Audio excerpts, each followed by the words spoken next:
Richard tries to start a motorbike. James fills his car with petrol. And I get a British Rail suntan.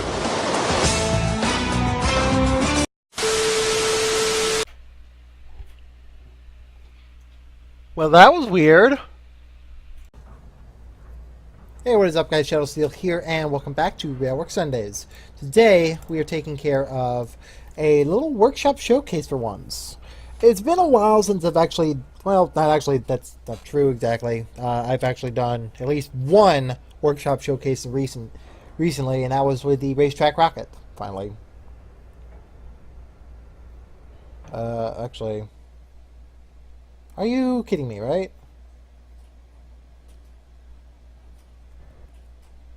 Oh, God. Fucking goddamn it. Fuck you.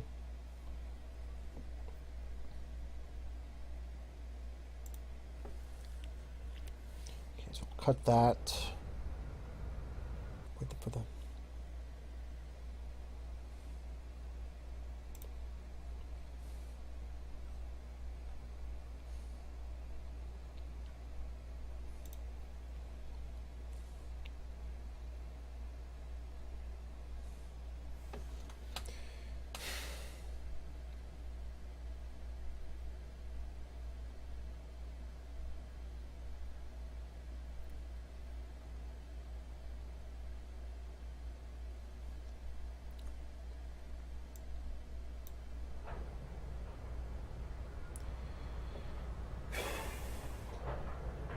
Hey, what is up, guys? Shadow Steel here, and welcome back to Railworks Sundays. We're doing another workshop showcase for you.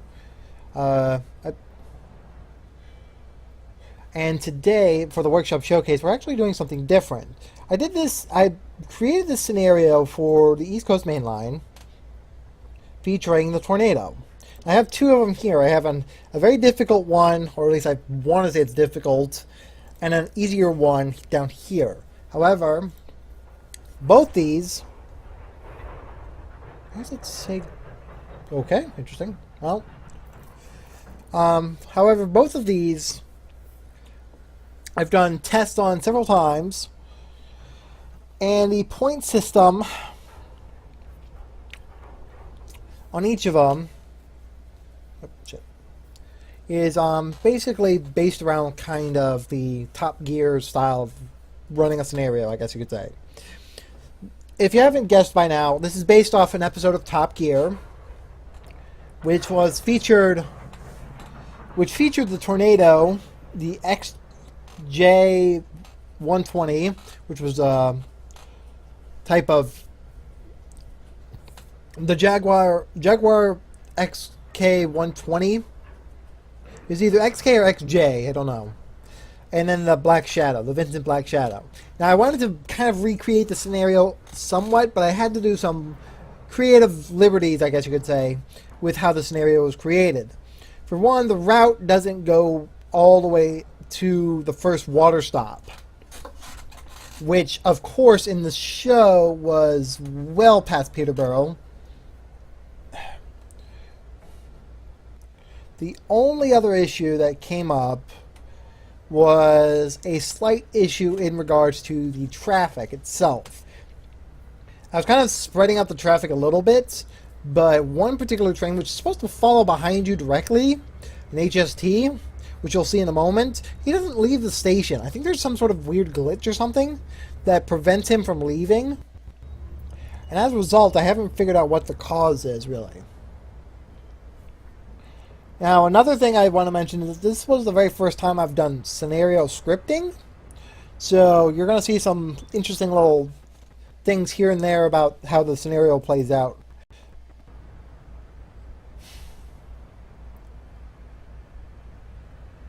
Not exactly sure what's going on here, but...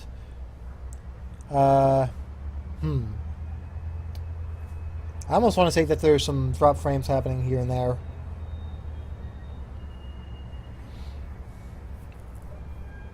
Anyway, I'll just let this load. It's taking forever to load for some strange reason.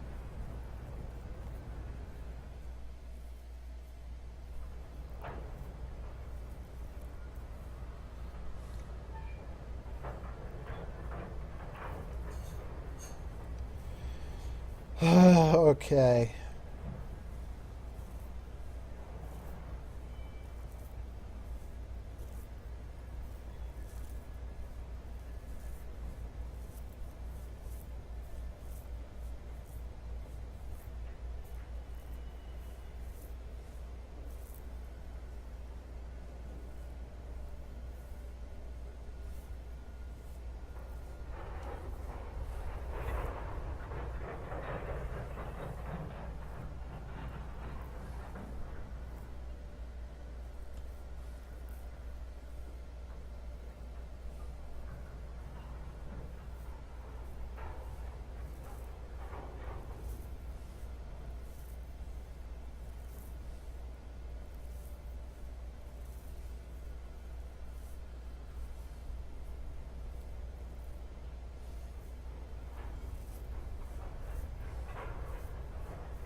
Alright, there we go.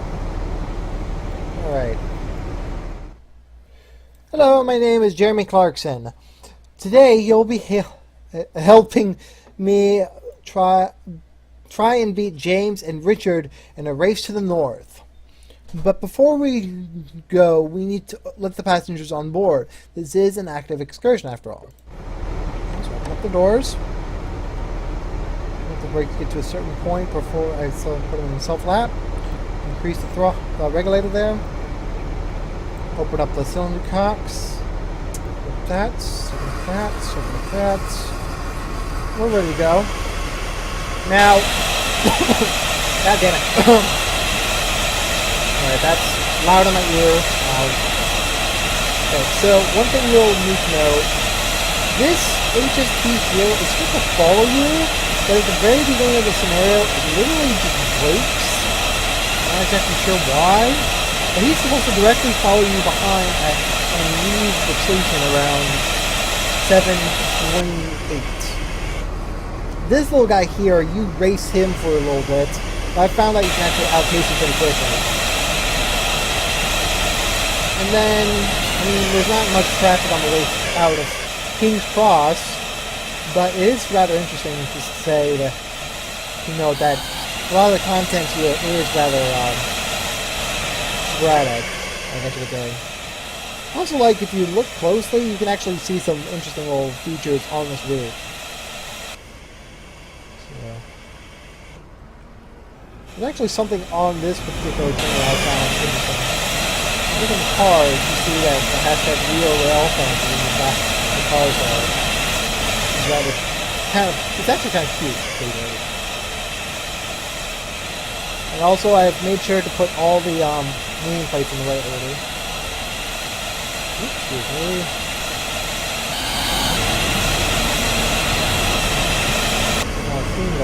Oops, I've got something to the right, actually. Tab here.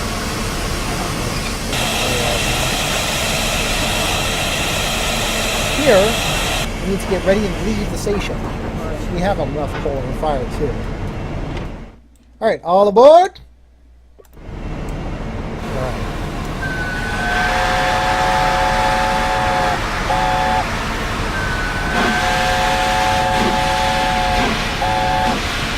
Anybody who's watched Harry Potter will know exactly that wizard. Because all British steamlocomotives carry that whistle. Well, most. Some of them are different. We got Tim Turbo over there.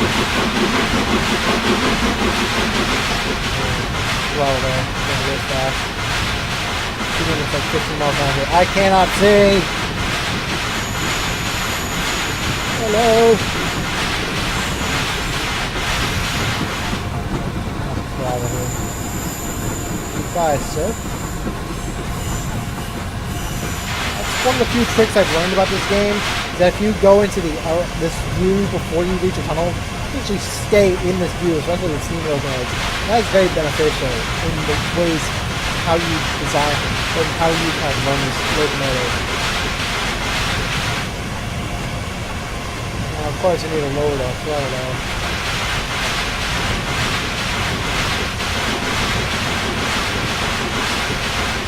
Be very careful on our speed here. Yes, by the way, there is a reason I like the idea of just leaving the ceiling cups on long term, because I think in all British rail locomotives they've done this, where they've actually run the locomotive with the ceiling cups wide open for long periods of time. I'm not exactly sure though.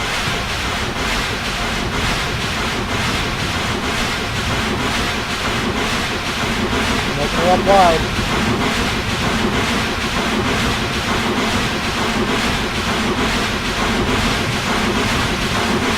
Now, I will be releasing a video later on that features kind of how to drive her, how to drive the Tornado. Because she is a very interesting locomotive to drive. As you can see here, the amount of smoke and textures that I got on this locomotive right now, that's because of the steam sound and screen tech that I have currently. So that's a lot of smoke and textures that I got running around here. So there he is, way in the back there.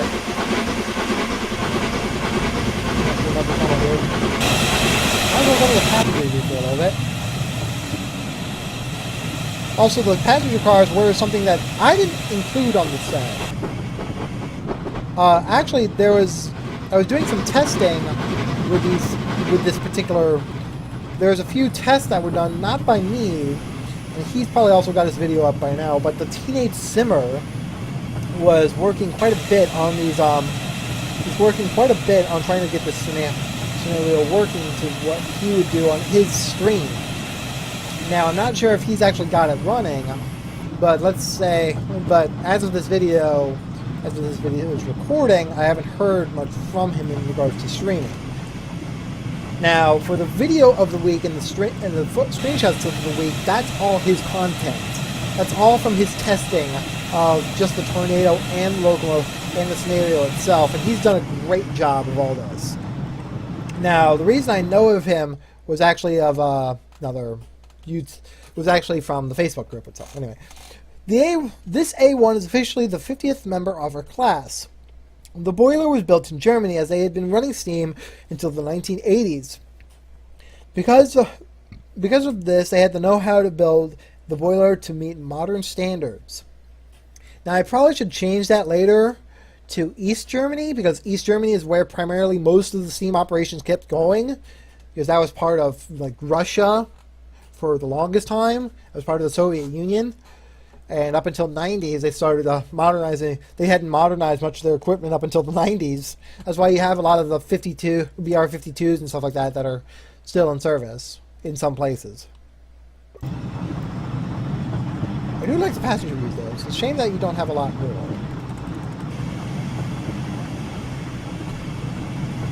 Wiggle it just a little bit.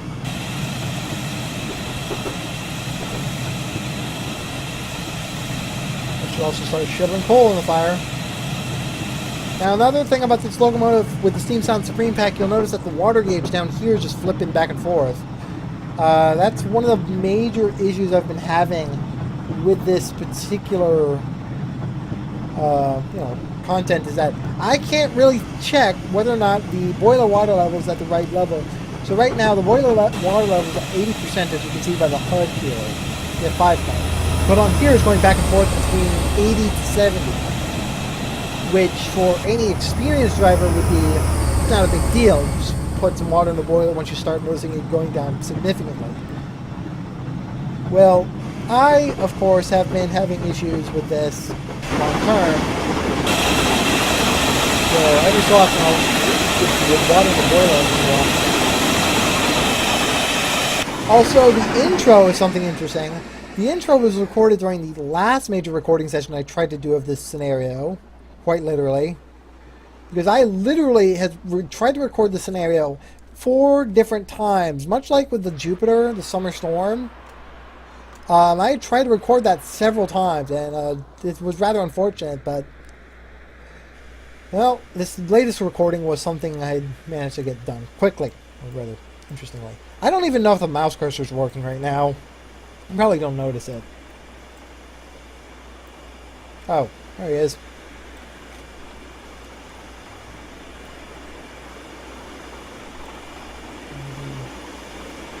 Hey! You're not gonna chat, dude.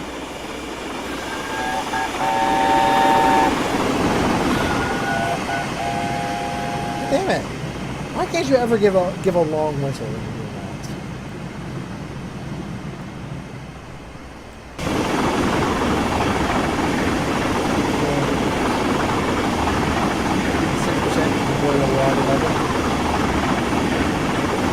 Yeah, you're gonna notice a lot of like these sudden frame rate issues in regards to how the scenario is run is how my scenario is run. Mainly because I've been having issues with kind of keeping the frame rate at a safe rate when I'm doing these recordings.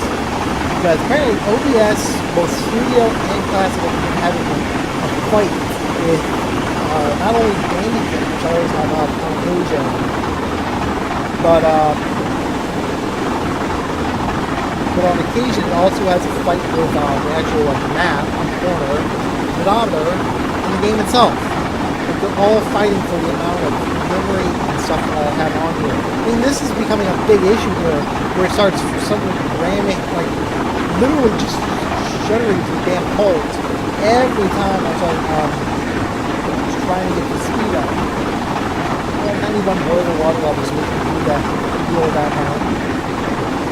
Also, I'm going to shut that down too. Now, the only other thing I haven't done in these scenarios, and I probably won't do ever anymore, will fill up the yards with a lot of traffic. But because the route is a slightly newer route, about $40 right now, compared to the older East Coast Main Line, I have not given like better quote-unquote like yard facilities. All the yard facilities are empty just to save up on like memory. Now, if somebody wants to, they can go ahead and fill up the yards or whatever they think is necessary. And actually, the comments on the Scenarios Workshop page, which is already up, by the way, I'm really surprised. A lot of people are actually happy to see this pop up. Because one of the comments here, it's on screen now, they literally were excited that I actually made the scenario. Now, the funny thing is, I am from the United States. I have only watched BBC's Top Gear in later on in my life. Because she is the 50th member of the A1 class, the Tornado is the newest mainline steam locomotive to be registered in the official British Rail's roster. This means she can be called upon for regular timetabled service, but she tends to be used for excursions only.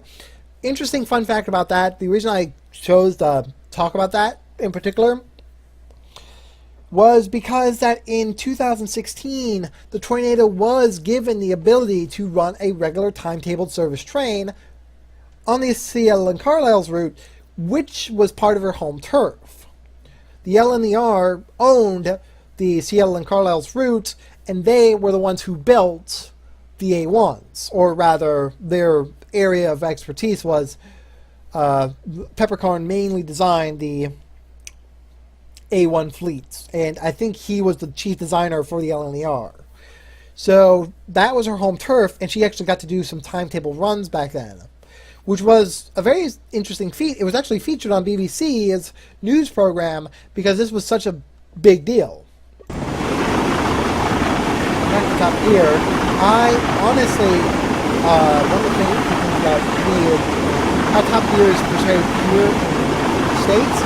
It's run on a BBC channel, but unfortunately, because of just how the BBC is not.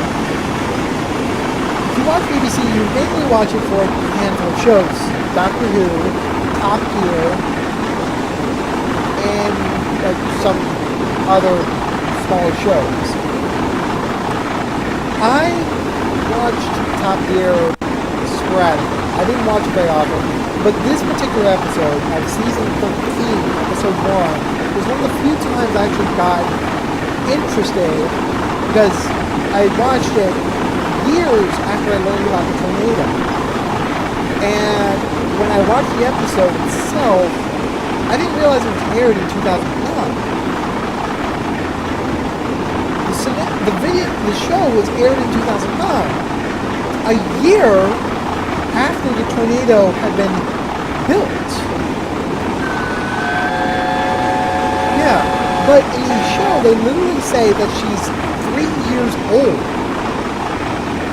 which is confusing because she was conceived in 1990, she was completed in 2008, and the actual air date that was registered on that episode was 2009.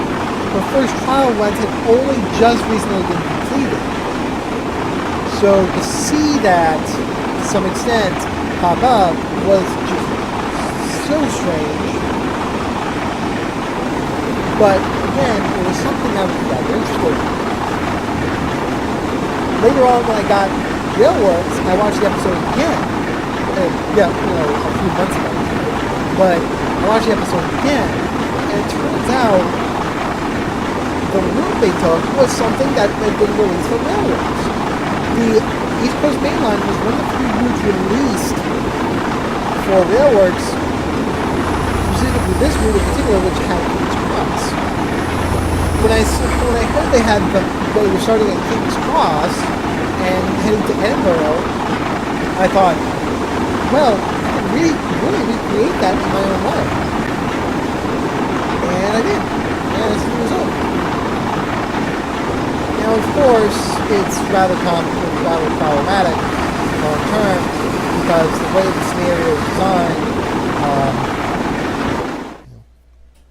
Other than the boiler, which was made in Germany, the rest of the tornado was built in the United Kingdom. In fact, the tender frame was built in a garden shed in West Yorkshire. How's that for a cottage industry? The locomotive was erected in what was left of the old Doncaster Works, and was finally completed in July of 2008. The first trial runs were on a small heritage line called the Great Central Railway. Now, actually, let me show you a little trick here that one. First off, I press the pause key.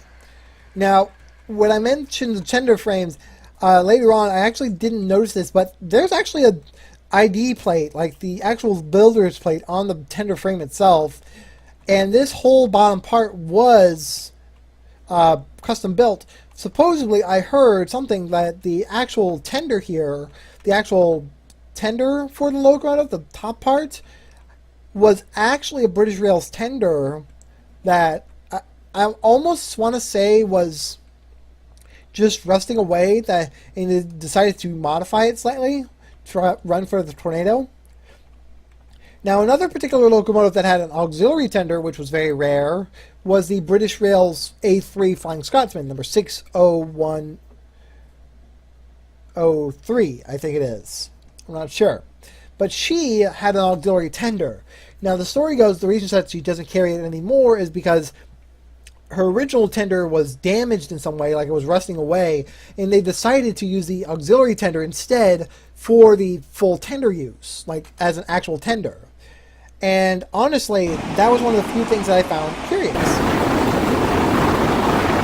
So the flights, like, auxiliary tenders are a very big thing here in the United States. We have long distances between stops, between cities, so there's not really an ability to actively call in a trunk or two in the middle of a route. The Union Pacific is famous for their auxiliary tenders because their auxiliary tenders have been in service since the 60s with their turbines. The turbines themselves actually became, those turbine tenders were actually from the 800 class locomotives that 344 runs, as some 484s, and so the FDF classes tenders were reused as auxiliary tenders, and then when the turbines were phased out, those same auxiliary tenders were reused for the steam auxiliary tenders for the 844 and later 3985 and in the near future 4014. So So all of that was relatively impressive in my mind.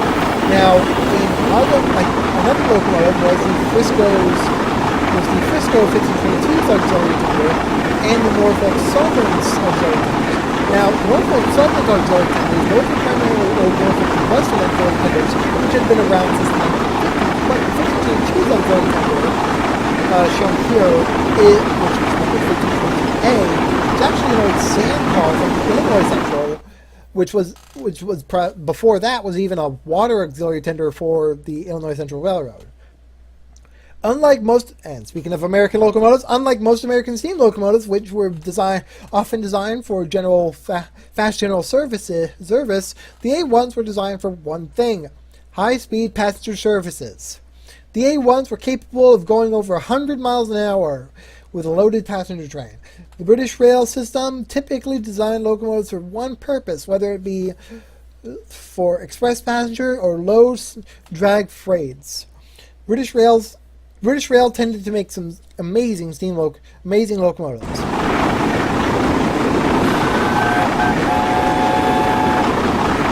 Now, again, that's actually very interesting how that was worded. I didn't realize that was going to be the next thing there, was the whole British Rail stuff. And that honestly surprised me there when I saw that. After stopping passenger trains moving along. Now, there's a handful of these trains that are running alongside you. Here's a train based off. So this will use DMU. Now, every time I seem to catch up with this guy, he's not even moving. And now I just seem to catch up with him now. Wow, I'm running way earlier than I thought. Well, we're almost reaching 89. There we go, 89 miles an hour, guys. Up, another spot stopping passenger train nearby.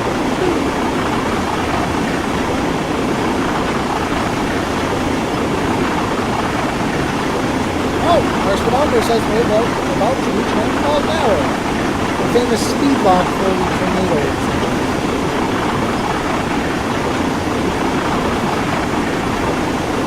Now, that's another thing about this locomotive in particular, is that the locomotive is speed locked to some extent. And what that means is that she cannot go over a certain speed because her physics literally don't allow her to. I was too sure to what the results are. So, as a result, those particular trains literally, they can't really pass one another. What this means is that this locomotive can't really get over 100 miles an hour. Now, newer locomotives don't have a quote-unquote speed log, they don't have the so-called limits that the tornado has, where she's limited to 90 miles an hour, or supposed to be. I've gotten her up to 94 recently, which I'm here. But yeah, the fact that the tornado itself is speed lock. Now, ironically, the Flying Scotsman is also speed locked on 90 miles an hour. But the A4 Pacifics, specifically the Mallard, they can get up to 115. Pretty nicely. Come on.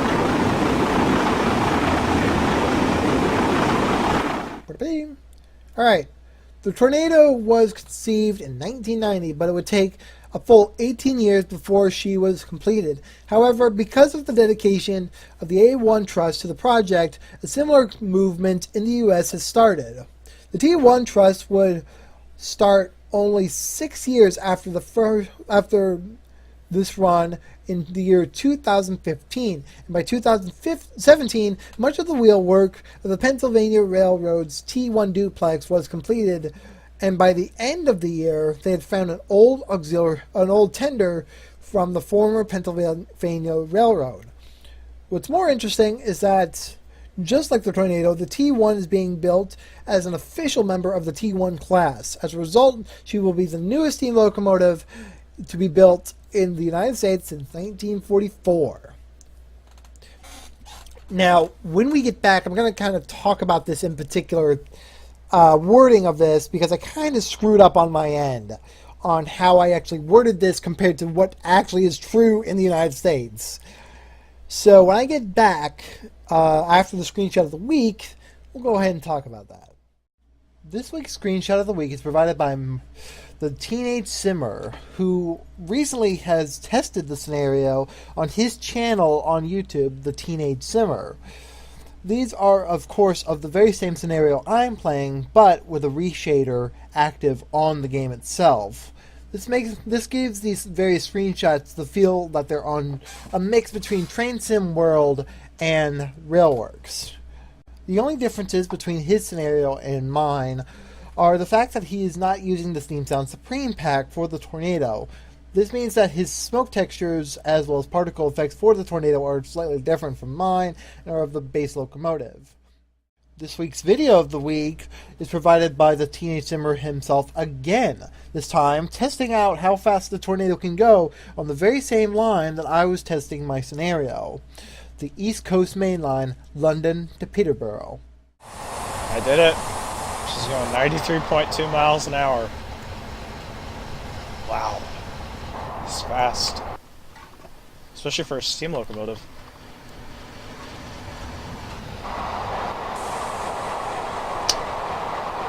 Alright. I guess that's it. Alright, there we go. Alright, we're back. Now, again, what I mentioned here, so, here's the thing with the whole 1944. The last locomotive to be built for mainline railroad by the big three, Alco, Baldwin, and Lima, was in 1944. However, certain railroads, like the Norfolk and Western, continued building steam locomotives until the 1950s. In fact, the famous J-Class, number 611, was built in 1950. The T1s were continued to be constructed in 1945 and 1946, with only a handful of them being built by Baldwin. Now, supposedly, I think the first two, which were built in 1930, I believe, or 1940, which it was before World War II, essentially. The locomotives were, those two locomotives, number 6110 and 6111, were built by Baldwin. The remainder of the fleet, like a handful of the new locomotives numbered 5100, which were 51, I don't know, but a handful of those were built by Baldwin, with the bulk of them being built by Pennsylvania's own shops. There you go there. Now, other than that, there's not, I mean, there's seriously not too much to worry about. I don't have any idea for that. I'm just going to turn this off for a look, see how much water is in there. Oh god, I have too much water. How much water was I pouring in there anyway? Alright. 60 frames. I do like the passenger view though. Okay. This one's on the end.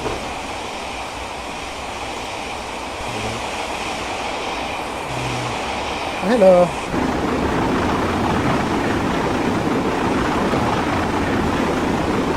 It says I keep getting 60 frames there, but I don't see it. 93 miles an hour, guys. 93. Quite right. If I could get her up to 95, that'd be impressive. There. Alright. We've reached that destination relatively quickly.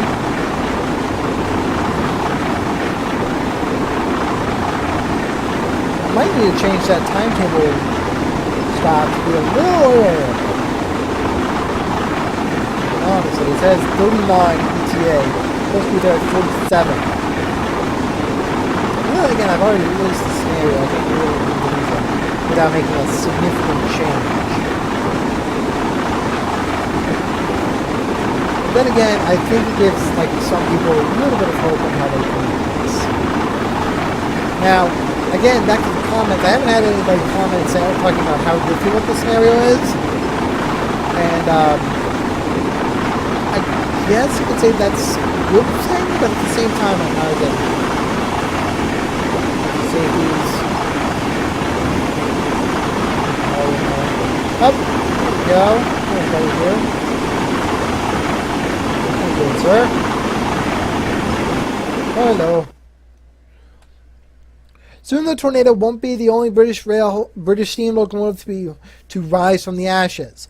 The A1s were not the only steam locomotive to be completely scrapped. The LNER's P2 class 282s were also scrapped before their time. So it's only fitting that the same team who built the Tornado would start work on a brand new member of the P2 class. P2 class number 2007, named the Prince of Wales, is about 20% complete, and much like the T1 over the US, which is about 28% complete, she will fill a much-needed gap in railroad history. Even though both locomotives were never saved from the scrapper's torch, the fact remains that your average person has gone out of their way to help build a brand new steam locomotive. The fact that your average person has gone out of their way to help build a brand new steam locomotive in a world that has since forgotten or wants to forget their heritage is very impressive.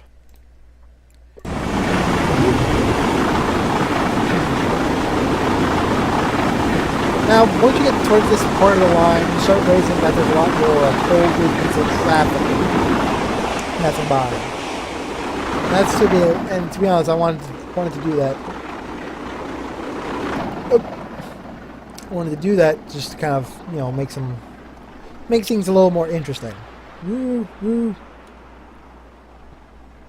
Now, he's the first one you run into, but there's a second one further down the line.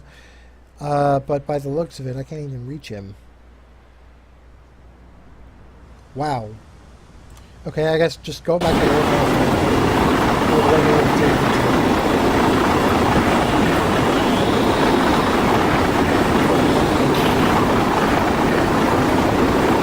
Alright.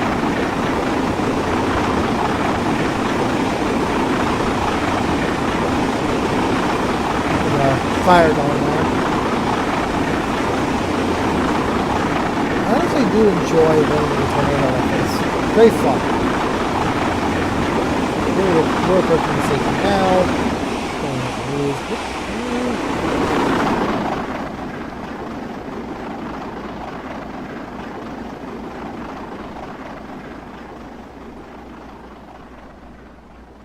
There's a little overpass up here.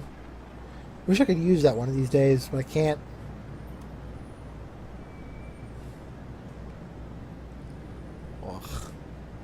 Frame rate, I swear. Fucking focus.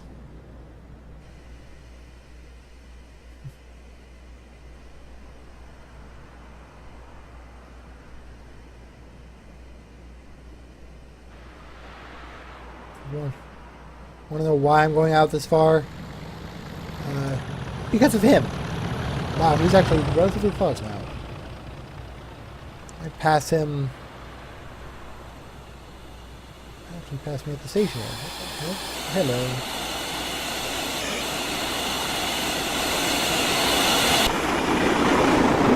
There he goes.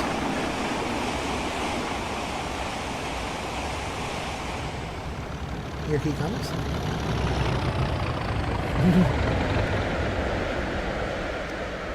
One of these days I gotta make something with that locomotive there. If he's putting water in there. That's right.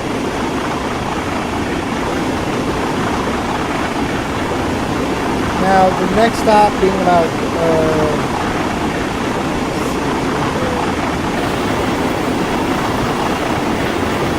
I think about 10 miles from the next stop is rather. But then again, I'm more confused on why that one says 37 and this one says 38. that might be the only thing I've noticed that you actually understand.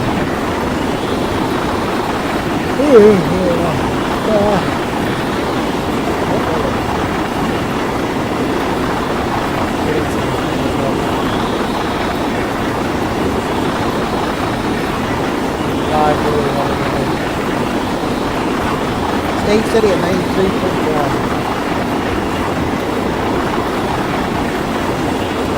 Oh, that's fine. 96.3 is the radio station that I absolutely hate.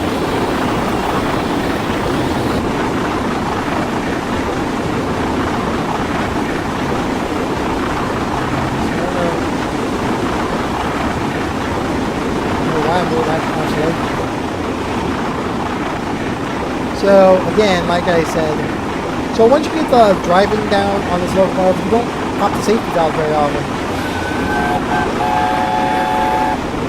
think he's supposed to be an express actually.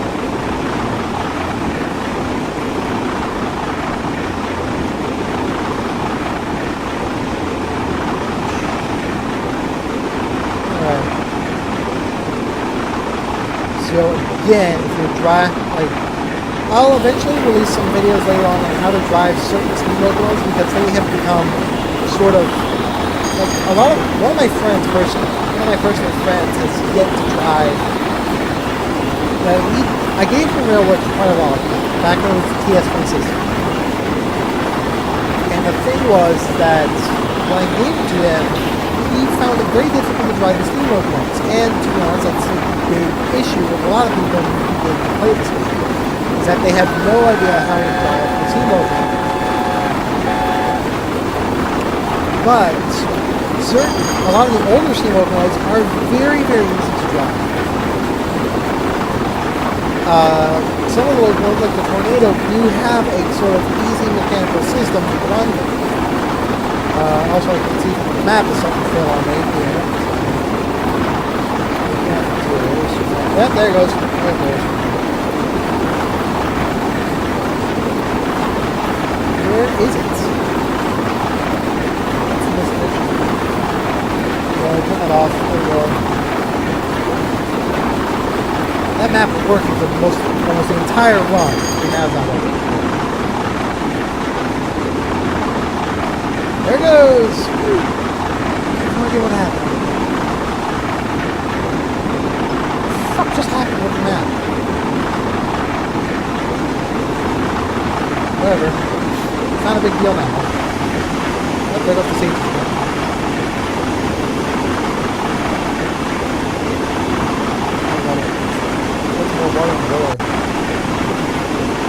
So back to driving this locomotive.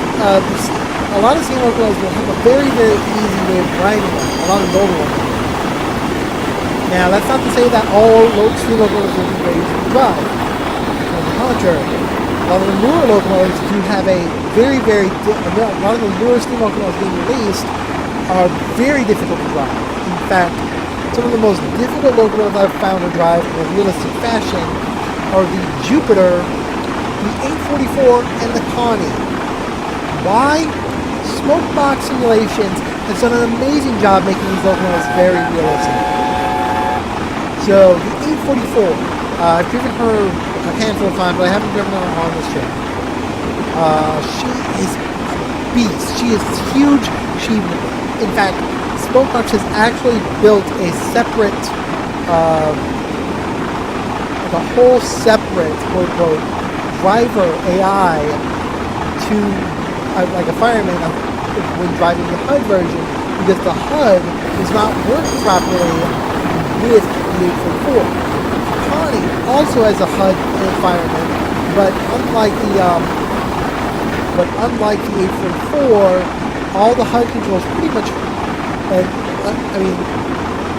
the HUD controls they're not too significantly different from one another. The only difference with the HUD and the advanced version is like steam pressure. I haven't driven her advanced. And then there's the Jupiter, which doesn't have a separated HUD and which doesn't actually have a separated HUD and advanced version, because that's the first time he's actually scripted an entire locomotive based on just how different the locomotive is. In fact, on the episode we saw that the speedometer on the actual locomotive does not work. And that's because she doesn't have a scripted speedometer set on the HUD. Which is very interesting. But locomotives like the Tornado, the Flying Scotsman, they're fairly easy to drive because they don't have really too much difference between all the other parts. For instance, if you keep the fire hot, keep the water in the boiler, and just, adjust the throttle and regulator to certain positions, she runs at her regular speed. I've noticed that if keeping the regulator at 29, like I am now, throttle about 80, she will run at top speed for quite long distances without losing boiler pressure. In fact, she's actually slowly gaining boiler pressure now. However, she will need water very soon. She's like, okay, yeah, I need to put water in there. That's another thing. If you start putting water in the boiler, just lower the regulator just enough to kind of get her back into steam pressure, give her some steam pressure back. And if that doesn't work, just lower the regulator a little bit, the regulator a bit, and you can actually get her back into steam, building steam pressure as well.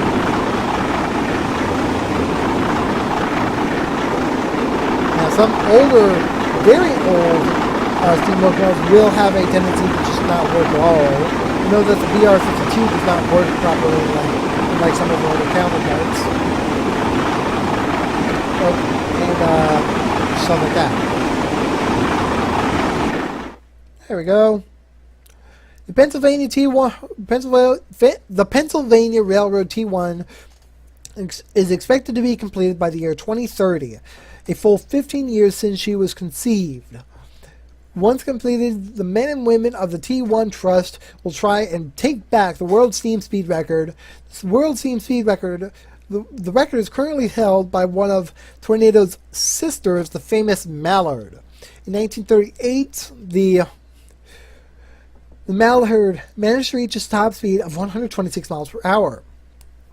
It was believed that the T1s, which were built between 1945 and 1946, regularly topped 130 miles an hour on the flat plains of the Midwestern United States. However, because there was no official attempt to break the speed record, the Mallard has kept her place as the world's fastest steam locomotive.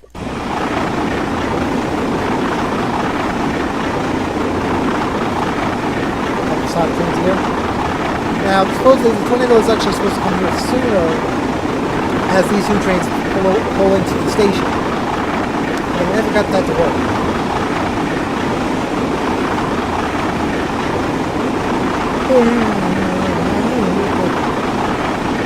Stop about 4.7. 4.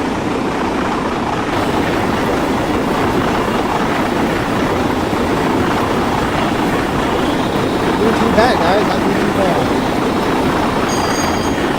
There's a green for 6.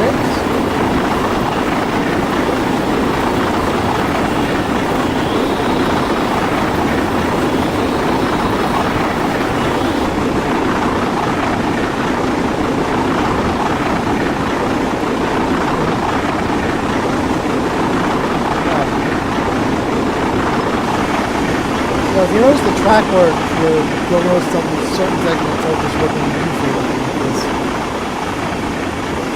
That's mainly because of the fact that I actually have a mod that changes the track tiles to look more, much like the actual realistic tracks, track like this. Okay.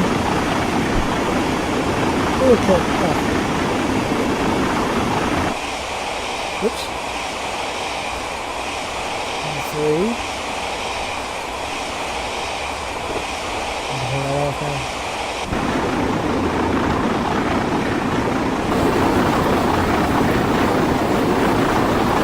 Just wish that there was some slight changes to the Tornado now.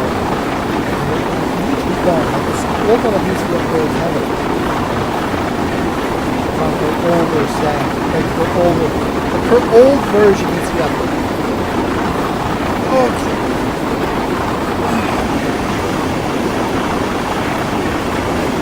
This one hasn't been properly upgraded since she's been built. I can't talk. It's been it's one of those days for me, huh? Alright, we're coming up to the next big stop here.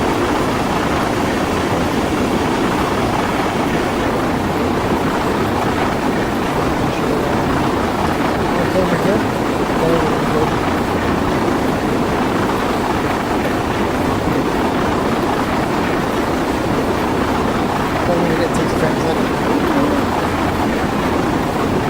That's another thing that probably can change is the clipping of the camera ad.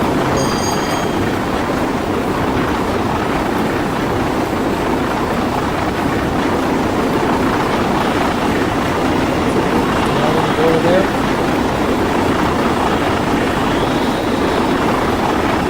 The eventual top speed I topped was about 94 miles an hour. Haven't seen anything other than that.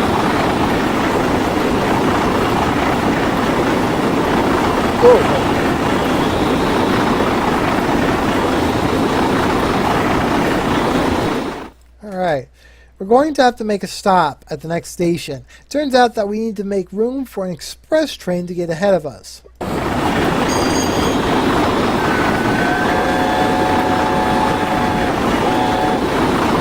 is where things get interesting, because we have to actually transfer over to the next track over. This is the express track, and that's the stopping track. One of the things I've done, particularly for this scenario, is that it's somewhat tricky here, is the fact that for some strange reason, the Steam Sound Supreme Pack actually has a tendency when the locomotive is stopping, and you have the brakes on, the water will literally, in the water glass, slosh forward, causing all the water in the water glass to supposedly disappear, and trigger the HUD saying, oh, there's no water there. But if you have the F5 HUD up, it will say like, oh, you've got this much water in the board. So what I'm going to do is kind of fill this up as high as I can go before we need to stop. And actually get the next couple of signals out. There'll be 2 signals ahead of me.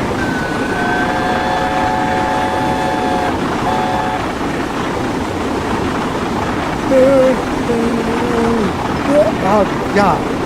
That was exhausting.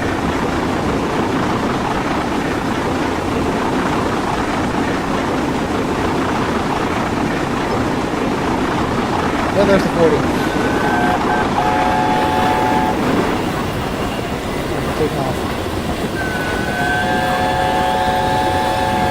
Where is it? Come on. Go. Now we just gotta start applying the brakes.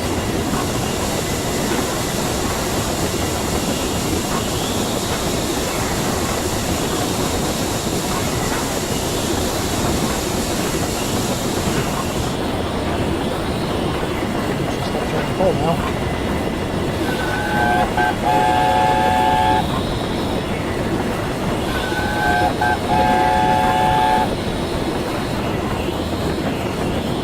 Now, see how the HUD down there actually says I'm at 66 and 70% water level? Again, if I pop up the F5 HUD, it says I'm at well over 100%.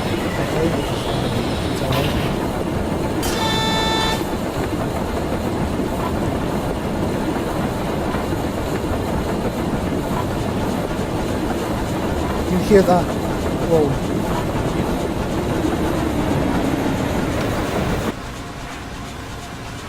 Well, we missed it. We're gonna have to watch that later.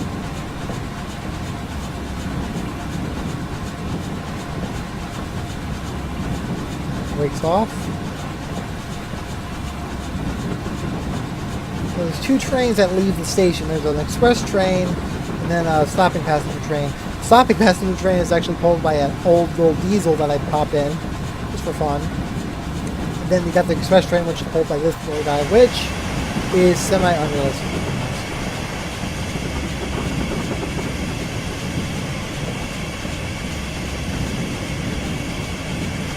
sound the bell, I would.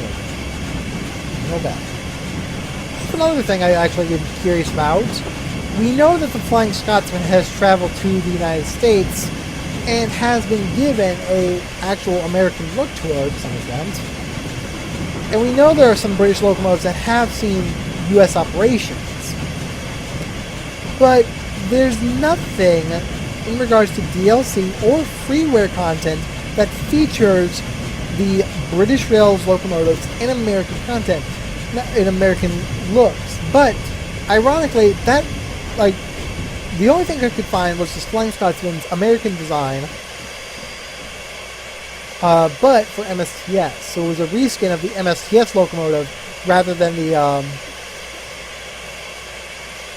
reskin of the MSTS locomotive rather than a whole new model. It did give a few extra features though. Okay, so at around 8:06 or something like that, I don't know when it was supposed to pass by. If I go to the map here and go back to King's Cross, BR Express train number 1, which is right here, is still stuck at the platform. He's supposed to be moving.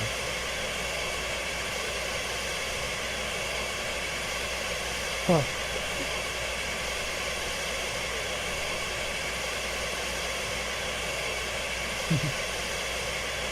I'm rather upset by the map.